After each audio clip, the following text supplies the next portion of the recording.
What is poppin', y'all? It's your man Cloudboy Bales. Welcome to another episode of Wisco Sports Weekly.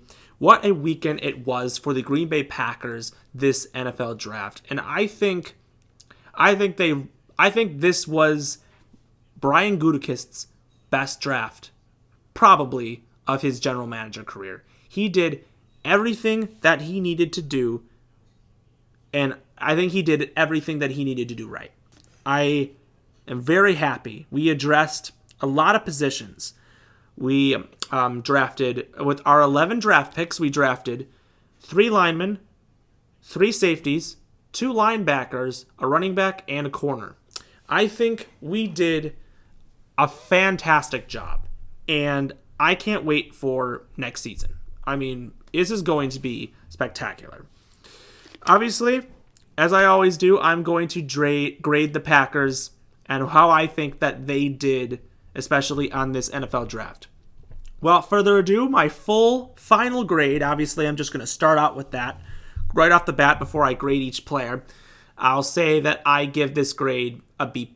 I think they did what they needed to do right. There was a couple things I maybe would have done differently, but overall, they addressed the positions that they needed, and they got some great valued picks. All right, so if you like what you see, subscribe below, comment with your thoughts, and let's get down to business. All right, first overall pick. Of course, I addressed this in another video on the first draft night. Our first draft pick was Jordan Morgan out of Arizona, a 37-game starter at left tackle for Arizona, 2-time All-Pac-12. Obviously, the only thing that kind of was a little questionable was he returned from his torn ACL, but he was able to play all 12 games in 2023. In his entire career at Arizona, he's only allowed 2 sacks. Pretty much, he is also a guy that, with his size, you can honestly put him at any position. All 4 positions, except center. You can put him at all positions. Right now, he's a possible replacement for Jon Runyan at the moment, but eventually he is going to be our future starting left tackle. That is obviously what I'm assuming. He's young, but everything is super exciting with him. The only thing that kind of I was a little bit upset about was, you know what, I wanted DeJean or McKinstry, but I mean, it was the safer pick to go with the lineman. And yes, there was Graham Barton and Tyler Guyton still being available, and they were highly ranked than him, but you never know. Maybe Jordan Morgan was the better lineman anyways. So I feel like this is just a safe grade. I'm just going to give this grade a B- because I wasn't the happiest with the pick, but I was at least satisfied because I know we needed we need people to obviously help protect Jordan Love in the future. Day 2, I think obviously there is a lot to be said about how they did in day 2. What a day that was. That's all I can say. So the Packers, instead of, picking at 45, was it? I think it was supposed to be, I'm trying to remember. 41. They were at 41. I think they moved back a couple spots. But what ended up happening was they missed out on DeJean and McKinstry because of that. But it ended up giving them Edgerrin Cooper, which was a guy I had on my radar from the beginning. 6'2", 230, fast guy. I mean, in his career at Texas A&M, he tackled 30.5 tackles for loss in over 21 starts, produced 17 tackles for loss, 8 sacks during an All-American season last year, ran the 40-yard dash in 4.51 seconds. His special teams experience is beyond phenomenal. He's over 500 snaps. My belief is he is going to be starting at linebacker next to Quay Walker and Isaiah McDuffie, since they are going with the 4-3, if I'm correct. Edgerrin Cooper is an animal. He is going to be a beast. I'm happy with this pick, and I give this one an A-. I mean, you can't not say you can't be happy about this pick, because this was a phenomenal pick for the Packers. Going on to the other pick in the second round, we went after safety Javon Bullard. He was starter as a true sophomore at Georgia. He produced 8 tackles for loss, 12 pass breakups, and 4 interceptions across 40 games and 22 starts. He is a tough, hard-hitting defensive back with a slot and free safety experience, and he was a fantastic leader. Pretty much they can put him at slot corner and safety. You can really put him anywhere because they did a great job at putting him in the secondary. People in the draft said that they believed that he was actually the best safety going into this draft. Only time will tell, but of course we needed a starting safety to line up next to Xavier McKinney. So with that being said, B plus is a great grade because yes, there weren't many safeties in this draft, but we needed a safety and we got hopefully the best one available. So I give that one a B plus. Going on to the third round, this one was a little bit of a. This one could be a steal. I mean, I don't know much, but this guy could legit be a steal. And I'm talking about Marshawn Lloyd. The South Carolina transfer, he started there. He went to USC for his final season, played with Caleb Williams. He rushed 4 in his career because he wasn't a full-time starter. He kind of had to work to that role. Rushed for 1,621 yards and 19 touchdowns over 32 games and 14 starts. Led USC with 820 rushing yards this year and 9 scores in 2023. Ran 4.46 at 220 pounds. He's a big dude. Averaged 7.1 yards per carry and forced 47 missed tackles on just 150 carries last season. This guy is a tough dude. You got Josh Jacobs. You got A.J. Dillon. You got Marshawn Lloyd. You got some tough eggs in there at run back. Now, I was hoping, the Packers would definitely think, well, why don't we get a quick back, But it seems to be that the Packers are a team that really prefers tougher backs. Not little guys like Aaron Jones, but tougher guys. He's a lot smaller. Like he is the height that Aaron Jones is. He's 5'9", but he is a lot more tougher than Aaron Jones. And eventually he could work his way to getting some progress. I've heard the rumor is that they might be moving A.J. Dillon to fullback. I obviously don't know anything yet, and be like the new John Kuhn of this team because apparently he just doesn't want to leave Green Bay. But this could be huge. Joshua Jacobs, Marshawn Lloyd, A.J. Dillon could make a big, powerful backfield. I think it's a huge deal. Marshawn Lloyd, some people even claimed he was the best running back in this year's draft. But I guess, as I always said, time will tell. A lot of people thought he would have been drafted way higher than what he was. So I'm going to say that was a B plus off the bat. Fantastic. Our other third round pick, I'll say this. This was the only pick that I think was a little bit questionable. Tyron Hopper out of Missouri. He transferred from Florida. He produced 31.5 tackles for loss, 9.5 sacks, and 10 pass breakups over 52 games and 26 starts. All SEC and T captain in 2023. He was a Senior Bowl invite, a tree draft visitor to Green Bay. Packers clocked him in the high 4.5s in the 40, which is pretty dope. But anyways, the only thing that obviously was a little questionable was apparently they claim people on the NFL Network were like, he's a special teamer. So pretty much it's like, yeah, he's going to be the backup linebacker. He's going to be a special teamer, and that's important. But yeah, they said that this guy probably was a day 3 pick, and we got him on day 2. 100 picks ahead of where he was projected to land. But you know what? Who knows about what they think? But you know what? We could have drafted other positions, honestly, but you know what? Maybe this is a guy that actually ends up becoming good. You never know. He might fit Hafley's scheme. I don't know what they want because obviously Hafley probably has a different approach to things, but we will see.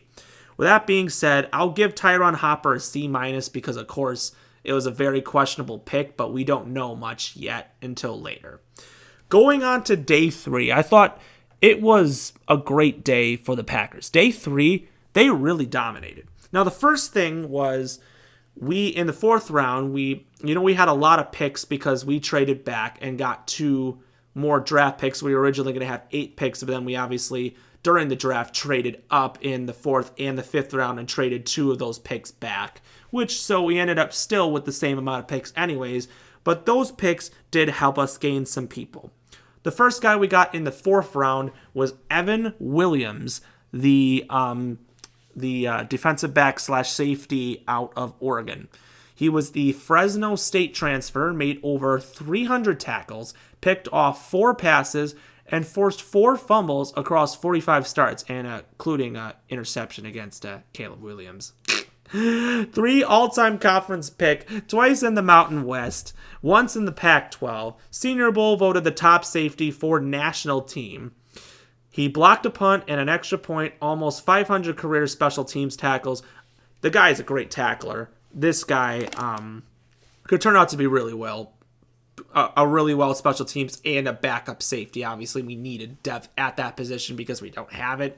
And I think having a guy like that doing all the things that I've heard about him is great. Because we traded up 15 spots, I'll say it's a B because I feel like, only time will tell if he is good enough that he was worth trading 15 spots up for him. But we'll see. He will likely be the backup center to Bullard and McKinney. And our 5th round pick was, we wanted to go with the offensive line in the 5th round, and we always know how to draft linemen in the draft, and we develop them into great players. The guy that we got was Evan Williams I read the wrong list. Jacob Monk out of Duke. I just said Evan Williams. Jacob Monk out of Duke. 58 game starter who played right guard, center, and right tackle, likely a center guard prospect at the next level, 3-time All-ACC team captain, tested like an elite athlete, strong 31 reps on the bench. Dude looks like he's really strong, likely is going to be our backup center this year, but of course he could definitely develop into a starter. I've heard some really great things about him, about his off the field. He has a kid, I think he has a brother with Down syndrome or something like that, and because of that, it's inspired him to actually do stuff in the community, help people. Guy has Packers written all over him. Great pick. With that being said, we needed a backup center. I gave this pick a B+. That's how I feel. I think we needed that position. I felt like we did that one well. Our other 5th round pick, and I always say that in the 5th round, we get steals. I mean, in the 5th round, 2 years ago, we got Zach Tom. Last year, we got Dontavian Wicks and Carl Brooks. This guy could legitimately be the biggest steal. And this was a guy I actually thought he was the only guy I got correct on my mock draft. And that was Kidon Oladipo. I had him being selected in the 3rd round. We got him in the 5th round. I mean, he is a 39-game starter, a 3-time All-Pac pick, broke up 27 passes and intercepted 3 others while also producing 15.5 tackles for loss and 6.5 sacks. A Senior Bowl participant, team captain, and a former quarterback who played in the box and deep for Oregon State. This guy's a steal. He's going to be our backup. He's going to be definitely a backup safety, and eventually, because I think he has so much potential to be a starting safety, I think this pick might legitimately be a steal. And with that being said, that's an A- right off the bat. Absolutely great pick. Our 6, obviously, we had to trade both our 6th round picks to trade up in these rounds. With that being said, we drafted one more offensive lineman, a backup tackle, Travis Glover, out of Georgia State. He started school record 57 games, 35 at left tackle, 18 at right tackle, and 4 at left guard, played over 4,000 career snaps, was much improved in pass protection during the final season in 2023, long arms, terrific length, but a limited athlete, a Senior Bowl participant. Obviously, some of the numbers don't scream out, oh, he's going to be phenomenal, but he's a backup. We needed a backup tackle, obviously, because, we don't, any position on the line, you never know what position he'll even play. He could probably move around anywhere, but we never know how these picks go because we always seem to do well. John Runyon was a 6th round pick. A lot of those people, you never know. These guys could turn out to be real good studs or backup tackles And even our Rasheed Walker is a 7th round pick, so you never know how these guys are going to turn out. I'd give it a C+, but because I feel like there was a bunch of other tackles I would have preferred, but he was a top 30 visit for the Packers, so I'm not surprised we picked him. He actually was originally on my mock draft, but I took him off because I thought they were going to get a steal at that position in the 4th, but, whatever. All right, going on to the 7th round, the last 2 picks. Both people that actually might be legit steals. Our 7th round pick, one of them, was Jermaine Pratt, who likely could be our backup quarterback to Jordan Love. A 4-year starting quarterback, 44 career starts, threw 90 touchdown passes and ran through a 28. He improved his completion percentage each year as a starter, threw for 20 or more touchdown passes and fewer than 10 interceptions all 4 seasons. Pretty much he's going to be competing with Sean Clifford for the backup spot to Jordan Love. And also another thing, don't forget, he went to Tulane. Tulane is where he went. Don't forget, Tulane beat USC in the Cotton Bowl 2 years ago. 7th round, Packers quarterback beat the starting Bears quarterback. Ha ha. But, you never know how that's going to turn out. But definitely, we have preseason to tell how this guy really turns out. But because people were saying this guy honestly could have been selected in like the 4th round, and he impressed me. I mean, if he was in a Power 5 school, I think his numbers would be much better. But you never know you never know. I give it an A because we needed a backup quarterback. Nothing against Sean Clifford, but we needed any position is worth it. And then speaking of Penn State, our last pick was someone that everybody thought was going to be a day 1 pick back at the start of the college football season, but then he just had a not so good following year and ends up being almost a free agent because he was the 3rd to last pick. That is Kalen King, 2022 All-American, breaking up 21 passes, a Big Ten high, had only 2 pass breakups during this disappointing 2023 season, a 22-game starter, 2-time All-Big Ten, ran 4.61 in the 40 in the combine, 4.45 in his pro day. You know what? This maybe he just had a rough start. Maybe he could get into himself, but it's smart. This guy was really good. Maybe he can really develop into a great player. You never know.